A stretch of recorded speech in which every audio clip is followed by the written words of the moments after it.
you've been talking about this comprehensive plan and lots of different things, which I absolutely love. And I want to make sure I get this right because this is from that same article. I know you chose these phrases very specifically. Cornerstones of my personal health investment plan. We've already talked about the word investment. Why did you choose those words specifically? Because I'm pretty sure you chose those words very specifically. Well, I choose investment because, it is a word that everyone understands. People who work for companies, you've got your, 401k, or you think of investing in that, or you buy a house as an investment. You invest in things that you hope, if you are someone who has children, that you can pass on to your children or other relatives. And when we think about our health, I feel many people have sort of forgone this idea that it's also an investment, right? That somehow we don't need to take care of it right now. It'll just kind of be there, right? And when we think of using that word and the things that we're doing currently, you're putting into that investment, right? You're adding to it. So that was really the reason, and maybe also, being influenced by working with different executives along, I had 15 years in executive coaching. I feel sometimes we just need to make things simple for people, right? So I think that word maybe can resonate a little bit more. It means that you have to spend time on it, right? Yeah. Spend time now so that you can enjoy the fruits of your labors later on down the road, just like investing. You can either keep that money now and buy some new toy or something fancy today, or let it grow and work for you so that in the future you have that set up. I think that's wonderful. And I'm really glad you chose that. This list is, I have to say, it's pretty comprehensive, but it is also very simple. And I would love to talk about some of these aspects. I'm going to combine two of these right off the bat. Get outdoors regularly and take regular sun baths with no sunscreen. Thank you, thank you, thank you, thank you, thank you. I can't stand talking about sunscreen with people that are using way too much sunscreen for what they need when it's not necessary. Yeah, I mean, we converse all the time about additives in food and toxins in the water, and thank you also to the Weston A. Price Foundation, I have to say, because, not only was Gary Taubes influential in my house, but I think their book, Nourishing Traditions, and all the work they do, around healthy fats and healthy, culture-based diets and that. So that was a little sidetrack. But I think, we have some of the lowest rates of vitamin D. And I speak also really from this mature female side, high levels of osteoporosis, high levels of, unhealthy situations for many females in that, we wonder why, we're losing muscle mass.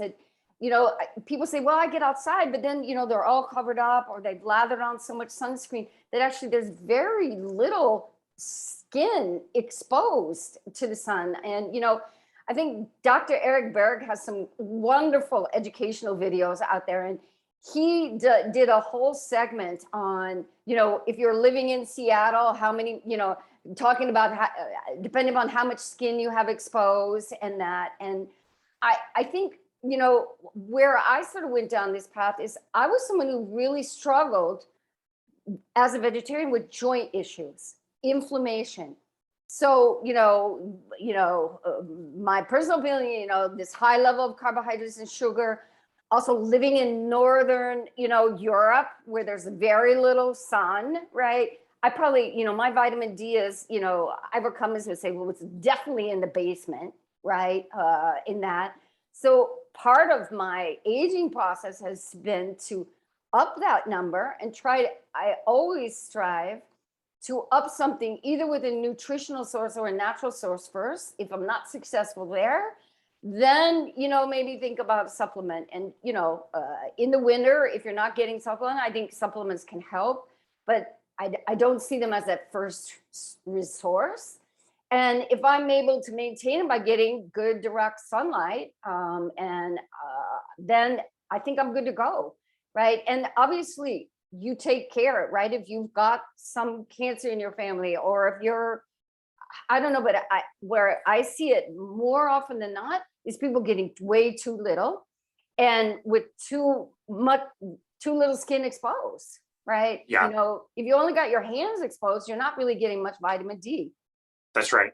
Yeah, that's right. I love that you made that point. It's interesting that you brought up the bones and the vitamin D connection. We learned from Nadine Artemis, who's also a skin health expert, about heliotherapy that they were doing like a century ago in Switzerland. If you had polio or bone deformities, you would go up to high altitudes and sit on these sun decks and sunbathe. And the only catch, you had to have your eyes exposed also. The people that use sunglasses didn't get very good results. You had to have your whole body exposed, including your eyes, but they would fix bone deformities by exposing people to the sun. It's really amazing.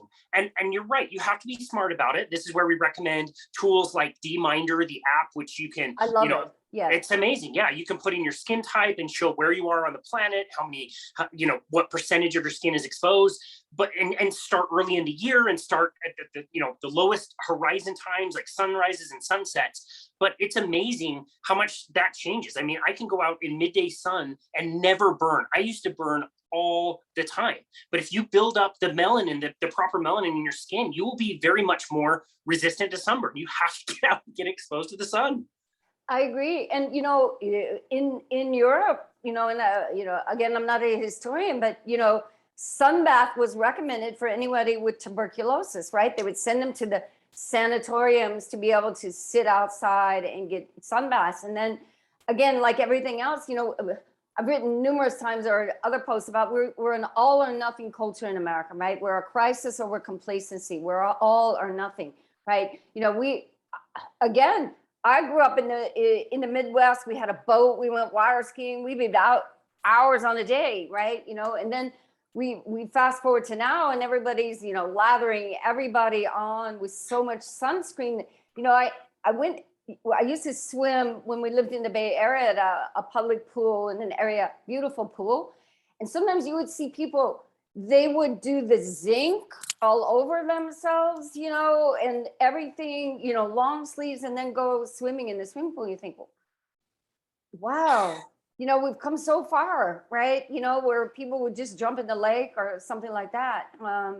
And I think we need to shift the pendulum back to some normal place, right?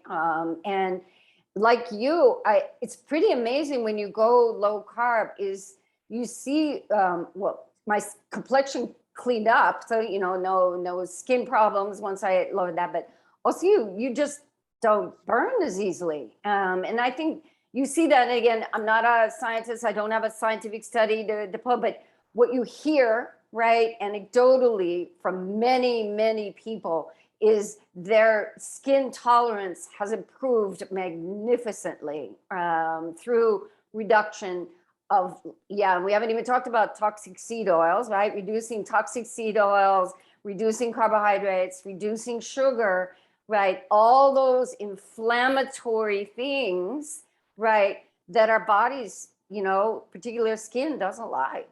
Yeah, that's right.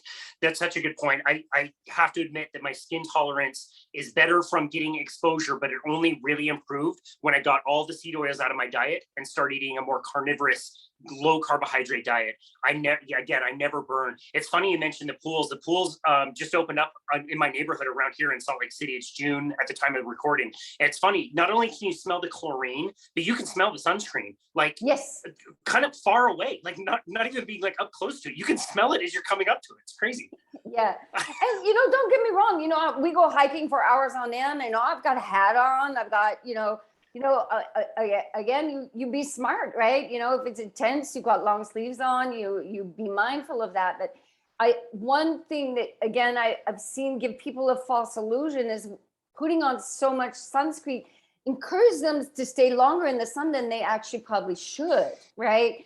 And that, I think, is, again, we lose our touch with reality, right? By always trying to cover something up, as opposed to saying, you know what, I probably should get out of the sun. I've been out here for a couple hours. Maybe I need to get inside. That's right. The But sunscreen is just disarming your natural defense system and warning sign that, yeah, it's been a little long. And there's other things you can do. Like you said, shade is wonderful. yeah. And I, again, it all comes back to what I hope as a coach, but also just in, you know, friends and family, that is to encourage sort of really thinking critical about everything that has been placed into the fear box. And certainly sun was put in the fear box. And again, right, you know, if you've got a medical condition, right, this is not medical advice. We're talking about just how can you approach it if you're a normal, healthy individual, right? And I love that you said D-Minder. I love that app, right? It really is a teaching tool, and can help you in a sensible way increase your vitamin D, right? And we know vitamin D is great for, you know, I think when my health was its poorest, post 20-year vegetarian, probably vitamin D in the basement. I bet I was pre-diabetic, but no one ever thought about that because I was small, right? You know, they always assume that you're going to be diabetic, that you must be overweight, right? You know, and I think we do a disservice to those people who have poor metabolic health, but might not be overweight. That's right. Look at Dr. Tim Noakes. I mean, he was never overweight, running marathons all over the place, and he was diagnosed pre-diabetic.